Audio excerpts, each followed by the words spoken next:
محمد سيد الكونين والثقلين أعوذ بالله من الشيطان الرجيم. بسم الله الرحمن الرحيم. الحمد لله ثم الصلاة والسلام على رسول الله وبعد. Brothers and sisters in Iman, respectful elders in Iman, I would like to discuss with you guys few issues regarding our lifestyle nowadays. First of all, we'd like to talk about the hijab. The hijab. And don't say we are referring to the women, no. Whenever you hear someone talking about hijab, or we are to talk about the sisters, most of our brothers get the feeling that, that is our sisters' matter. It doesn't concern me. No, it concerns you. Why? Because whatsoever that they do is from our approval. The lifestyle that they put on is on our approval. We approve. We enable them. Whatever that they are doing, the dressing, how they act, their behavior, they are doing all those things just to draw our attention, to get our attention. And you go on your way complimenting them. You see a sister with a tiny skirt, a Muslim with a tiny skirt, or a tight pant, or let me say, half naked. Then what do you do as a brother? Oh wow, you look nice. That's what is going on social media. If you don't know, if you don't see it in your area, then go to social media. You will see whatever I'm talking about. A sister half naked on TikTok, a sister half naked on Snapchat. You understand? What do our brothers do? They go on complimenting them. Oh, you are nice. You look beautiful. You are enabling them, encouraging them, telling them that what they are doing is right. So don't say whenever they are talking about the sisters, you are not part, you are part. In fact, you are the main issue. You are the cause of all those problems that we are facing nowadays. You are the cause. Back to the issue of hijab. Now, before you judge the hijabis and the niqabis, before you judge them, because that's what we found nowadays, we are fond of doing nowadays, we judge the niqabis and we look down upon the niqabis and the hijabis, those who are wearing hijab and those putting on niqab as well. We even mock them. Ya subhanallah. Some of them just mock them because they hate Islam. And that is okay. You can hate Islam if you want. That's not our problem. That's your issue. But we love you, mashallah. But you see Muslims, they themselves, they are doing it. Someone is practicing the deen and you are mocking them. Ya subhanallah. And you are mocking them. They are promoting the sunnah of the Prophet Muhammad sallallahu alaihi wasallam. They are living the lifestyle of the daughters of the Prophet, the wives of the Prophet. And what you are doing as a Muslim brother, provoking them and mocking them, teasing them. No. Don't do that. But you go on your way as a Muslim brother. If a lady is in a tight dress, you'll be the first person to compliment them. Ya subhanallah. This shouldn't be our lifestyle. Brothers and sisters in Iman, let us stand up for the deen. Let us encourage them in doing more, not to pull them down, no. You might be seeing some of our sisters putting on hijab, not in the name of promoting the hijab or promoting Islam, but in the vice versa. You understand? In the opposite way. They do it to tarnish the image of Islam. In disrespect. It's a disrespect to the deen, to the Prophet Muhammad sallallahu alaihi wasallam, and to Allah subhanahu wa ta'ala. So disrespectful. How do they do it? You see them putting on hijab, putting on the niqab, mashallah, dressed, jazakumullah khair. And you will see them with the fancy bags, and fancy sneakers, mashallah. That's not an issue, or it's not a problem, But do you know what they do? They will go on social media. It's either you will see them dancing while videoing it, they'll be dancing, dangling themselves with the hijab. And that is not hijab, my sister. You are totally against whatever the hijab stands for. You are against what the hijab stands for. You are against that. In doing that, that is their way of promoting Islam. My sister, you are not promoting Islam. If you want to promote Islam, promote it properly. Promote it properly. Put on the hijab as it is described in the Quran. Put on the hijab because it is obligatory on you in the form of ibadah. Don't do it in the form of getting followers. Don't in the form of creating temptation, trying to lure men towards you, trying to expose yourself, want fame. No, don't do that. That is wrong. That is wrong. Hijab stands for Islam. That is your image. Hijab stands for modesty. Modesty. Hijab is your identity, my sister. And modesty is haya. Modesty is your haya. When I say haya, someone say, oh, maybe life. No, I'm talking about shyness. If you are modest, you are shyful. You understand? So, with the hijab, that's what the hijab is telling the people. Oh, this girl is modest. This girl is chaste. This girl is a Muslim. This girl is, you understand, all those great qualities of Islam, yeah. But you put it on with the name of Islam, the name of what? With the name of hijab. Then you are doing something wrong. Then when people see that, or when people saw that, they will now be saying that, oh, the hijabis are no different from those who don't wear hijab. Look, they are different. Not all the hijabis are hijabis. Not all the niqabis are the niqabis. No. My sister, don't you know when you are wearing hijab, you are gaining more rewards from Allah subhanahu wa ta'ala? It's a form of ibadah. Any obligation towards Allah subhanahu wa ta'ala, when Allah makes something obligatory on you and you abide by the rules, you obey Allah subhanahu wa ta'ala, you are gaining reward. You are obeying Allah in the form of ibadah. Allah subhanahu wa ta'ala said, "Kulli azwajik, ya ayyuhan nabi, kulli azwajik wa banatik wa nisa'il mu'minin yudnina alayhinna min jalabibihin." This particular verse makes hijab obligatory, wajib. It's obligatory, compulsory. Not something that you choose to do. If you want, you put on hijab. If you don't want, you don't. No. Forgo that mentality. No. Hijab is compulsory. You see some of our sisters on social media giving da'wah or advising others, you understand, promoting, propagating Islam in their own way, but they are not putting on hijab. When you ask them, they'll say that, oh, hijab is my choice and I choose not to wear hijab. You say, why? Say that, oh, Islam is not about the outside. Islam is about the inside. What is inside, my sister? You're talking about faith? When you don't believe in Allah subhanahu wa ta'ala? If you really believe in Allah subhanahu wa ta'ala, what is the meaning of Islam? Islam means total submission. You submit to Allah subhanahu wa ta'ala, meaning you obey the rules and regulations set by Allah subhanahu wa ta'ala, whatever be the consequences, whatever they are. You understand what I'm saying? Obey. But right now you choose not to obey, not to put on hijab. When they are to say, you say, oh, hijab is the outside and Allah is focused on the inside. What is inside? What's the meaning of that? It's obligatory. Where is the ati Allah wa ati Rasul? Where is it? Obeying Allah and the Messenger. Where is it? Where is it? Are you better than the wives of the Prophet? Are you better than the daughters of the prophets? But there are those that Allah commanded, and you as well. When inside meaning the women of the believers, or you are not among us, then you are not among us. If you are among us as a Muslim woman, then you should abide by the rules and regulations governing Islam. My sister, you have no excuse not to put on the hijab, unless you cannot afford one. But believe me, there are people who are willing to buy you hijab. You just have to approach them. And some of you, the tight shoes and the tight dresses that you wear and those, they are far expensive than hijab. I'm not talking about the abayas and the expensive. No. They are simple hijabs which you can what? You can wear. You understand? Now, and to the sisters who are in the business of selling hijabs. I mean those who sell the hijab, the niqab, the veils and whatsoever. Don't take it for granted. Just because you are selling hijab doesn't mean the rules doesn't apply to you.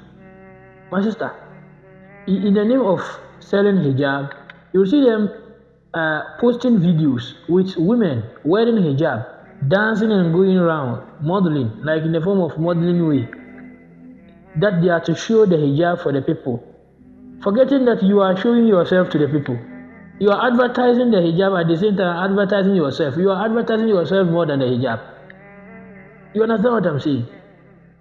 We have seen people selling hijabs, but they don't go on doing those stuff. You understand what I'm saying? Yeah, if you wear the hijab, you can put it on. Put on the hijab. Stand and take that particular picture you want to take. And that is even totally disagreed by most of the scholars.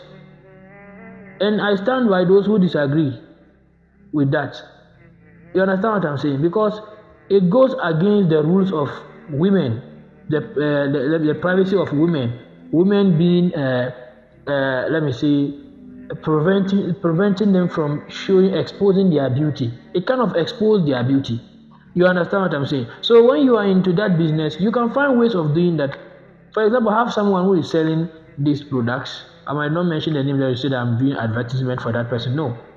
But what I have been observing that person is that I don't see video. Whenever I'm to see a video, it doesn't involve a woman putting on the hijab and going around and doing it. It is hanged. The hijab is hanged. You understand what I'm saying? And she will take the hijab, raise the hand up, just show the necessary portion that shows the beauty of the hijab. That's it, because it is the hijab that she's advertising. But those who put on the hijab go around dancing, and there is music on the background and whatsoever. Ya subhanallah. In the name of doing business, of promoting the hijab, you are disrespecting the Quran, the words of Allah subhanahu wa ta'ala, disobeying Allah. That is totally prohibited. It's totally prohibited because you are exposing your beauty, and that is prohibited. We are not saying selling hijab is prohibited. No, there is a better way of doing that. That you shouldn't take it in the name of modeling. And no. And most of them are married women. Believe me, most of them are married women.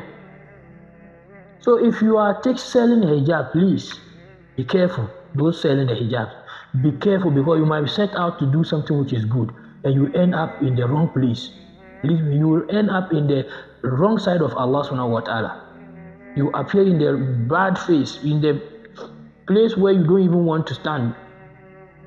You understand? Don't appear to look bad in front of Allah subhanahu wa ta'ala. No, you don't want the bad side of Allah. Don't try to provoke Allah subhanahu wa ta'ala. Don't try to play smart. No, don't do that. So this is just a short advice to those who sell hijab. If you are to sell the hijab, if you are to do that, going into that business, that's good, mashallah, but do it right. If you have to do something, you do it right.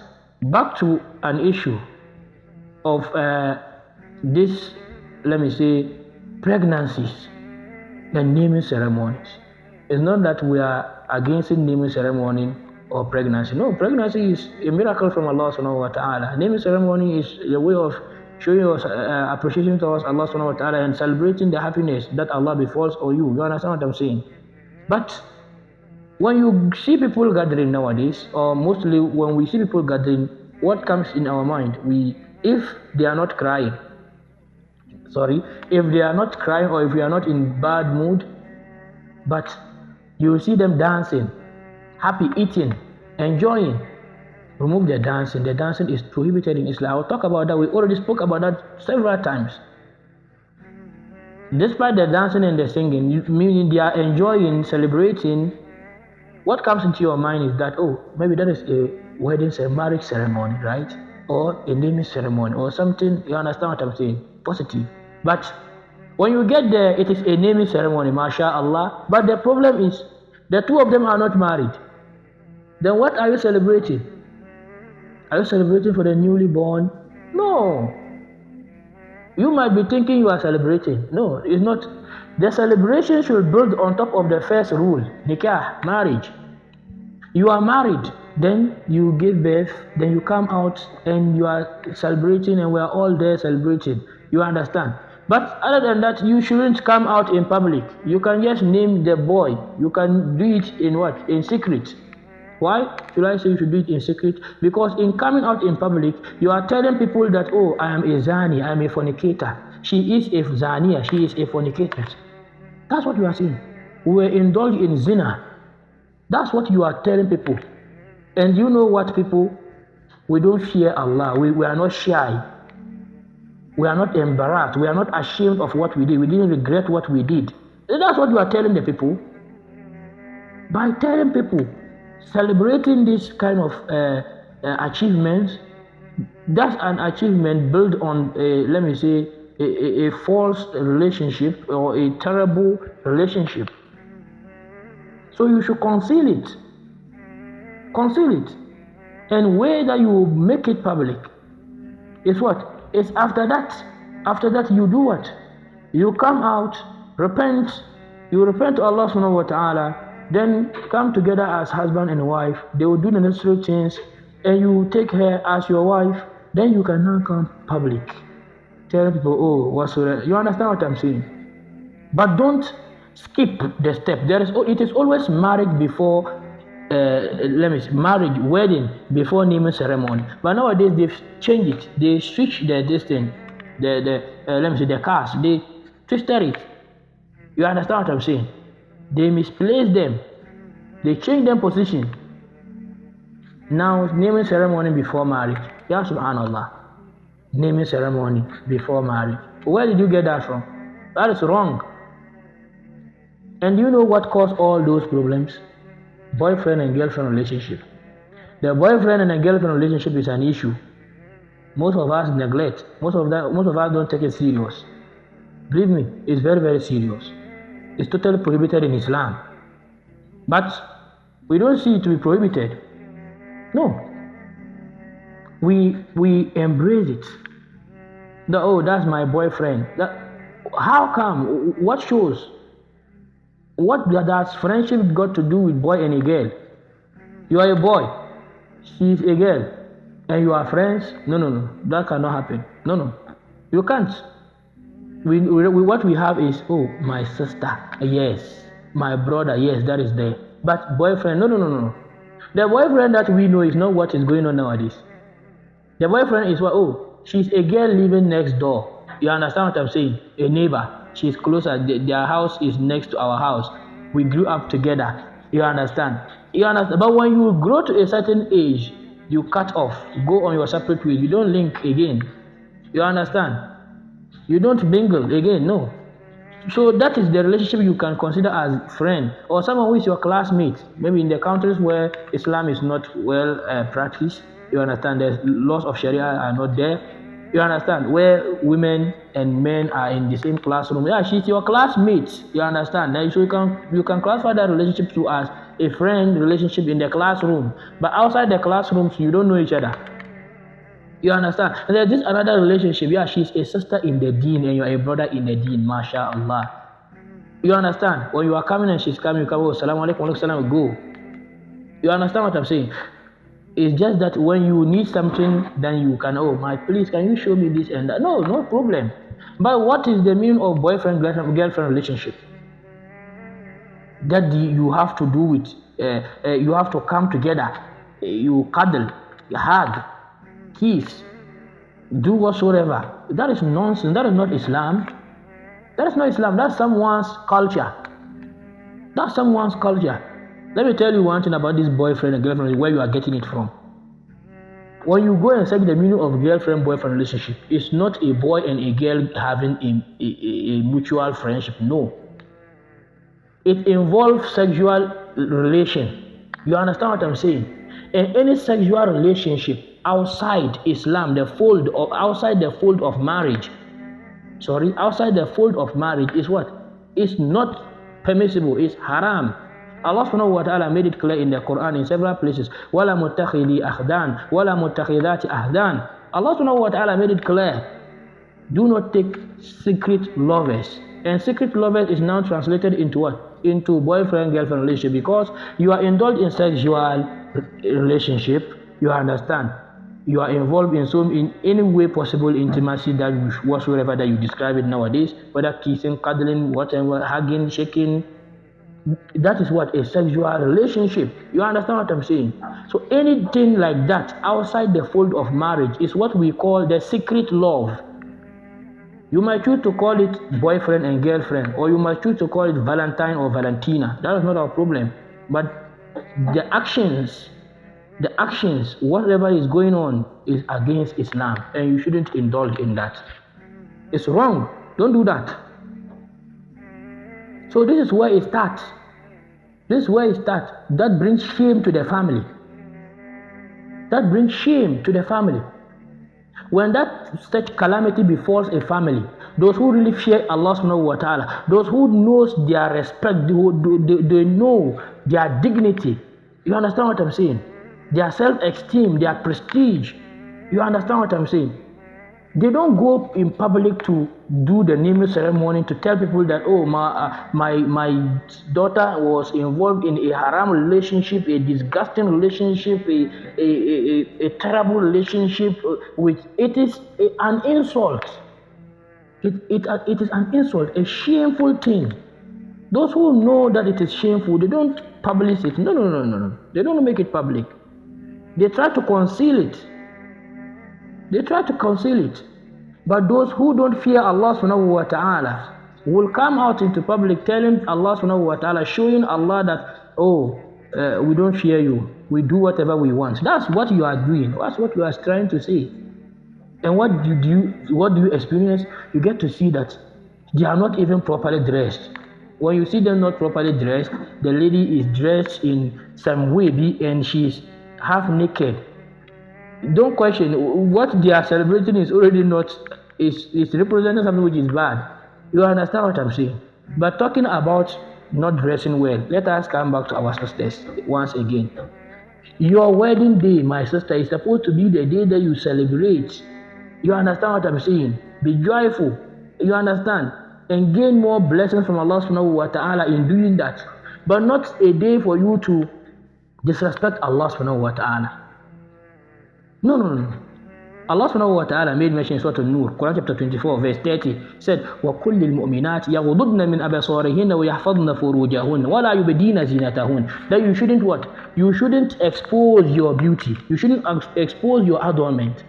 But you didn't expose your adornment for all of your life, but you chose one day, the day that Allah subhanahu wa ta'ala made special for you. You chose that day to disrespect Allah subhanahu wa ta'ala by putting on that wedding gown or what gown.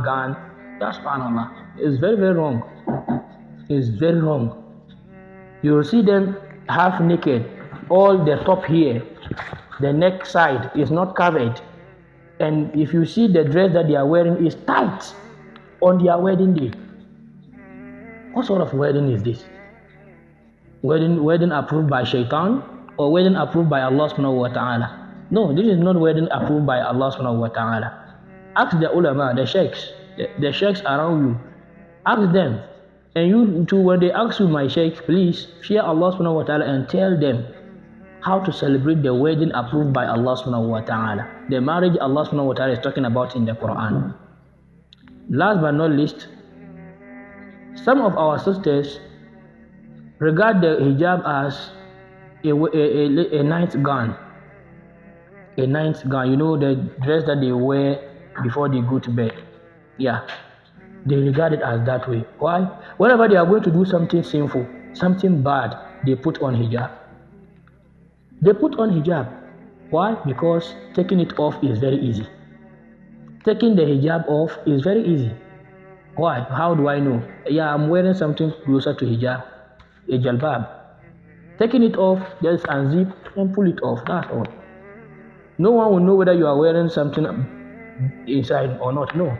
But because most of them are on a mission into doing something very terrible, to commit zina, that's what I'm talking about. They will put on the hijab. So when they come and pass, you might think, oh, this girl is mu'mina, oh, mashallah. But when you follow them, where they are going, they are not going to a good place. They will go and they will quickly remove it and they will be done whatever they want to do and they will put it back on and they will be out again. My sister, who are you? Or what are you? Do you have shame? Don't you have shyness? I'm not talking about shyness before people, no. Before Allah subhanahu wa ta'ala. You put on the hijab for people to see the good side of you. Then you go and remove it. Then you indulge in something sinful, something very dirty. Forgetting that Allah subhanahu wa ta'ala is not seeing you. Allah subhanahu wa ta'ala is just seeing you clearly. وَنَحْنُ أَقْرَبُ إِلَيْهِ مِنْ حَبَلِ الْوَرِيدِ. Allah is closer to you than your jugular vein, my sister. Than your jugular vein. Let us change our lives. The brothers, let us stop approving and complimenting them when they are on disgusting clothes and bad clothes, and when they are indulged in something bad, we shouldn't compliment them, or we shouldn't encourage them. We should rather discourage them and fight it at any cost or any way possible, as far as it is halal and doesn't involve any abusive. And may Allah subhanahu wa ta'ala grant us both sharing and understanding. May Allah protect us and guide us all. Wa sallallahu ala nabiyyina Muhammadin wa ala alihi wa sahbihi wa sallim. Wassalamu alaikum wa rahmatullahi wa barakatuh.